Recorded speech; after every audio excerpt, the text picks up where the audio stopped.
did suggest to you I was going to getting fruity this morning as well. Do you know what fruit this is that's on your screen at the moment? If you need a little bit more help, and I'm going to be eating fruit live. Mrs. Emma's been busy in the garden growing some exotic and fruits we've never had. I mean, certainly we raised our fruit game when we moved to Portugal. The fruit is tastier, sweeter, and there's more of it across the whole year. Who were we talking to yesterday about being able to grow strawberries? Oh, our neighbour, our Portuguese neighbour, who actually spent a lot of time in Germany, said, I'm still growing strawberries in my garden. Yes, strawberries in October. And alongside the strawberries and the raspberries that Mrs. M grows are an exotic fruit of this kind. When split in half, looks like that. Can you guess what that is? Now we're getting quizzy. I'll get to the Portuguese citizenship test as well. But that's a fruit for you to identify. And if I take that off the screen and I have Ferdinand Magellan with me, not Vasco da Gama. I thought that was Vasco da Gama. I had a challenge on that from my son who said, that's Magellan. That is not Vasco da Gama. And he was right. I lost a bet on that. Now, if I hold this up to the camera, do you know what fruit that is? It's not a little plum. It's got a little detail on there. It looks like a tiny pomegranate, doesn't it, with that little thing on there on the end, on that strange navel. It's, as you can see, it's a yellowy orange. It's not coping terribly well under the studio lighting. I wonder if I switch cameras, if it'll. No, I think that's probably the best camera to. Hey, there you go. That's a slightly better. It looks like a quince as well. It's not a quince. I should be eating that live in just a moment. And oh yeah, out and about this weekend. Watch out, Dr. Bayard. We've got the oh my goodness, we've got the rebusadas para a tos with some of those great Portuguese. You know it's a bag of cough sweets, don't you? When you have illustrations of people coughing. And would it be the official cough sweet of Camões? Possibly. I don't know. Alivio rápido e a família agradece. Drops via. I don't think I should suck one of those live on the show because that will make enunciation quite difficult. Oh, and I see I'm missing quite a few comments in the chat. No idea. Very good, Gemini. But what kind of? That's a good call. Bureaucracy Portugal. Yes, it does what it says on the tin. Right. Let's have a look at who's joined us. It's a Monday morning. It's a new day. It's a new dawn. And I'm feeling good. Good morning from Fusetta. Good to have you this side of the water. Well done, Gemini. Morning to you, Mel. Bon dia to you. Bon dia, alegria, gumpers. T-Duck. He's here. Running slow today. I always talk at parties. What? Bon dia to you, Sarah Yeoman, as well. And happy Moon Day, Monday, Moonendega, and Segunda-feira. Very good. October the 5th. Now, this was also, as well as becoming a republic, the 1143 anniversary is also celebrated, is it not? And I saw a clip of Salazar speaking on this date in history, and there's something about the way that dictators speak, isn't there? He had that sort of hypnotic delivery. Very interesting to see Salazar speaking to the Portuguese. 1143 then, the day of the Treaty of Zamora, establishing Portugal as a kingdom as well. We should mention as becoming the Republic 1910. And when I was at my political meeting yesterday, let me show you.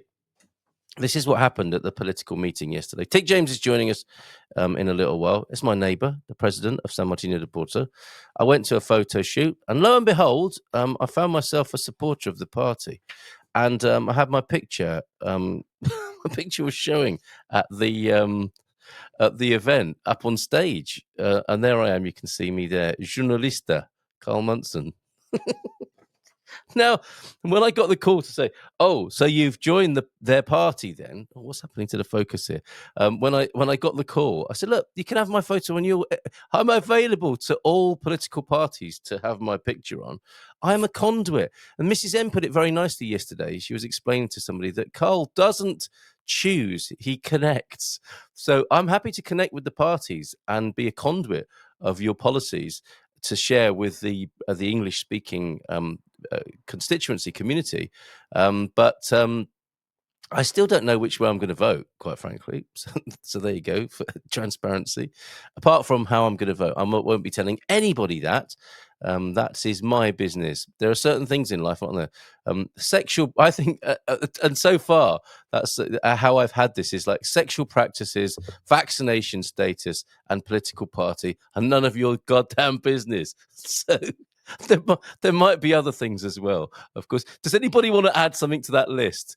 Thank you for that, Sarah. October the 5th. She was modelled. Who was? Oh, the lady in the picture. Okay, let's bring her back onto the screen while we're talking about her.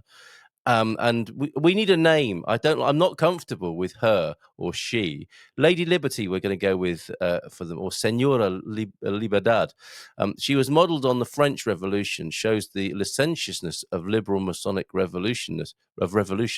Oh, I see. Contrast with extreme Puritanism of Cromwell's revolution and most Islamic revolutions.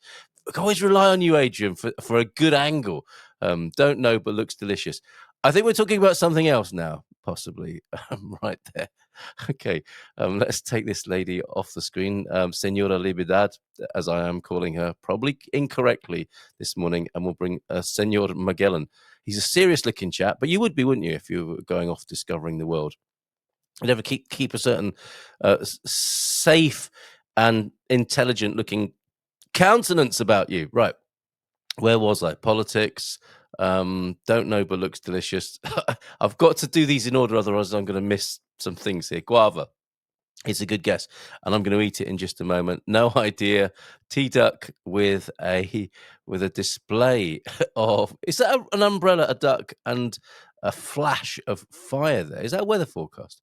That small fruit could be a primrose, if not a guava. Wow, Gemini, I think you know your onions, as it were. As usual, I have no idea where I'm at. Well done. It's okay. You're safe. Keep breathing. I tried Tamarillo, Nespera, Marmelo, and Physalis, all for the first time while in Portugal. Yeah, same here. Physalis grow like weeds, don't they? I mean, we have those in our garden. I had one over the weekend that was just lying about on the countertop. Flipping delicious and full of vitamin C, which you need at this time of year. And I think we're talking about the fruit, aren't we? Don't know, but looks delicious. Hola, bon dia, Malta. I hope you all had a fantastical weekend. I did. Carl the Great Connector. Yes, I do my best. Mus Bureaucracy, another name for Senora Libertad. Oh, T-Duck. Boom, I got you. And you've only been doing that, to be fair, for the last 5 years, right? I should have got that by now. We always take all the hats, bags, etc. the parties give out. I just yesterday received a super hat, and I promptly sewed a patch over their slogan. And then stuck it on eBay, right? Oh, okay. We've got a piss of from Jezekro. Have we upset you this morning, Jezekro? And have you got any more to share with us this morning? Come on, don't be like that. It's a new day. It's a new dawn. I'm feeling good. And let's talk about this. Let's not be getting straight to the profanities. Thunderduck, boom. Right. Let's go to the Portuguese citizenship test here. Wasn't expecting that this morning. Let's share the screen with the Portuguese citizenship test on it, and let's see, because it's very good. It's as though you're a plant here this morning, Andero, with your talk of hats, because that is the subject matter of the Portuguese citizenship test question this morning, ahead of Tig James joining us and me trying this fruit and telling you what that other fruit was as well. Yeah, don't forget, we've got two fruits. We've got two. I'm still giggling about being told to piss off here. I'm not quite sure why that's occurred this morning. But there you go. Free speech. It's alive and well. For free speech, borderline hate speech here, live and direct. Oh, and yes, that reminds me. There may be more of this sort of thing when we do our Beyond the Algorithm talks webinars coming up, whilst we're in that sort of mood. The two talks planned so far are: should we fear Shager? And we have a Shager representative coming along to answer that question, Miguel Silva, who some of you will have experienced before, chatting to us, and understanding Islam as well, having conversations where others fear to tread. And my friend Dr. Aleem will be here for that one, and he's very moderate, open-minded, friendly, intelligent, and is welcoming any questions at all about Islam. So those two coming up. I mean, you might want to add something to those. Give us the third. Where else can we go after we've gone to Should Foreigners Fear Sharia, Understanding Islam? What's next, I wonder?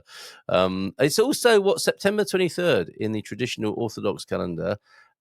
Oh, it's still September the 23rd if you're in the Orthodox calendar.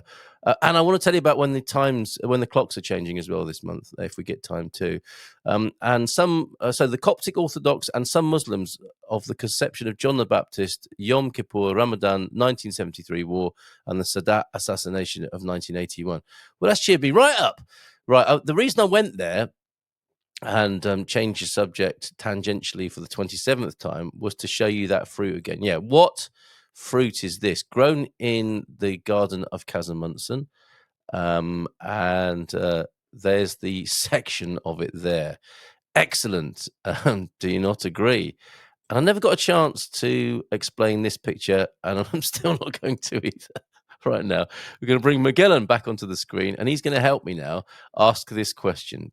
Question 25. What is the name of the traditional Portuguese wool cap from the Alentejo? Now, this might be a trick question. Oh, my goodness, there's a lot of boobs on this show this morning. I honestly didn't realize that's what I was going to be sharing. I did see what are traditional Portuguese hats, and I wanted to share that video with you as a little bit of a clue to what might be a trick question this morning on the Portuguese citizenship test. But there's another woman with her who's likely to catch a cold if she doesn't take care of that. But anyway, that's somewhat distracted me from asking the question, and I'll do it again now. What is the name of the traditional Portuguese wool cap from the Alentejo? Is it A, the barrette? Is it B, the chapéu alentejano? Or is it C, the boina? Now, it's worth looking all of these up. You will know these hats. And they're very beautiful, and I think they are all featured in the video there. Just 2.5 minutes of Portuguese hats, which actually I could put on whilst we're chatting. What are traditional Portuguese hats? That's not coming out in the right place. Have you ever wondered how hats can tell a story about a culture? Have you ever wondered there? So there you go. There's a nice little video to help you with the question this morning. Question 25, only 75 more to go. What is the name of the traditional Portuguese wool cap from the Alentejo? I've got one of these. Not one of the ones from the Alentejo, but I've got one of the hats that Philomena bought me, actually. The one, you know it as a Portuguese hat as soon as you see it. It's long and dangly and black and made of wool, and it's got a tassel on the end. Could be talking about so many things, could I not?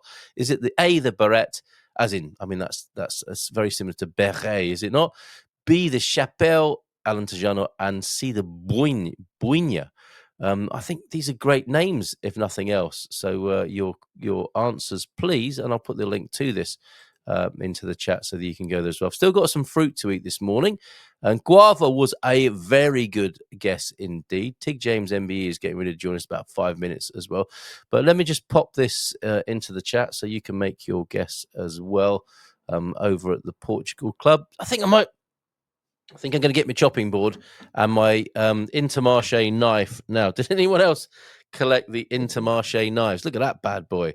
Is this like a Korean chef's knife? It's very good. Actually, you'll get a better view of it if I take it off the screen. And in some cultures, if you brandish a knife or give a knife to somebody, you've got to give them a penny as well, have you not? I think that's possibly a Chinese thing. But look at that beautiful knife. I got that by spending thousands of euros in Intermarché. You only had to probably spend about 3,000 euros to get this knife with the special stickers. Now, I'm going to chop this. This could go. It's quite a sharp knife. It's quite a soft fruit. And I'm a little bit distracted. No, it's okay. It's fine. So I've just chopped the ends off there of this, which is a guava. You're absolutely right, Gemini.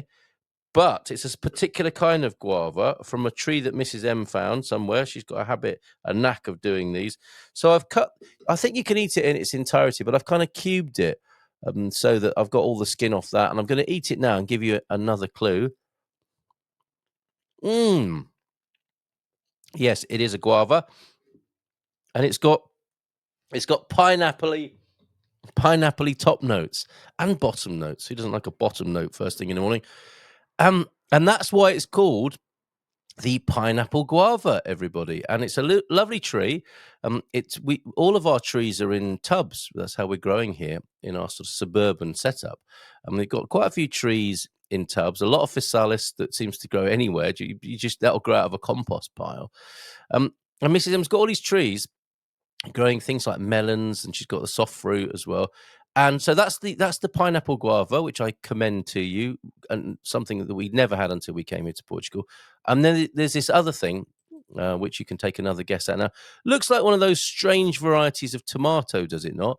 But you can see from the scale there, it's nearly as big as Mrs. M's hands. She's got quite big hands, if that helps as well. And it's kind of tiger striped, and then you chop it open like that, and then you see inside. That's looking a bit melony, isn't it? A bit melony inside. Brand new pair of roller skates. It's looking a bit melony inside, and it is. It is a kind of melon, but it's a peramelon. It is a. I don't know how they've done this, but it has pear flavors and melony texture. It is a peramelão, which you can get here in Portugal. That was grown in our back garden, folks, and it's very delicious too. Like a really nice palate cleansing, soft fruit, moist and juicy, and very delicious. Tasting of pear, looking a little bit like a melon there. So there you go, a peramelão, the pineapple guava, for you this morning on this Monday morning. Sorry to hear about your guava tree that died there, Gemini. Yeah, on this morning, the 6th of October 2025, where I hope you've finally emptied your Dropbox and finally signed in to OneDrive as well. If you're anything like me, I get that prompt fairly regularly that my Dropbox is full, and it's been that way for months, if not years now. And I'm always asked or told that I'm not signed into OneDrive, and I don't intend to ever. However many times you tell me, Microsoft, I am not going to do it. Right, just time then to tell you about the clock change this morning. Yes, without music, we've lost the music. We are spoken word, and we'll do music in different environments from here on in. So no requests this morning. A lot of information and chatting to Tig James in just a moment. But one more thing before we do that, and that'll be to let you know from a Portugal news article that the clocks will go back, if I remember rightly now, because I'm struggling to find the link here. Oh yeah, here we go. Daylight saving time this year. If I go to the Portugal News, Deagle sent me this. Daylight saving time is the time of year when clocks are set. Well, I think we know that, don't we? Are set back 1 hour. Okay, thank you for that. But you got to beef the article out a little bit, haven't you? In 2025, the change to winter time will occur on Sunday, October 26th. So there you go. This year, October 26th at 2 a.m. Many of you, I suspect, will not be up to do that. And do you remember when you had to manually change your watches and phones and stuff? You still have to do that on the cooker, don't you? And in the car, probably, but not so much on your wristwatch or phone. In mainland Portugal and the autonomous region of Madeira, the change to winter time will occur in the early hours of October 26, 2025, when clocks will be set back from 2 a.m. to 1 a.m. And I'll put that into the Portugal Club calendar. You know I will. I will do that. And don't forget, while you're over there at the Portugal Club, have a guess at the Portuguese citizenship test. I might ask Tig that if we've got time, if she wants to have a go at that question. No guests tend to want to do that and be put on the spot, but you never know. Tig might want to be.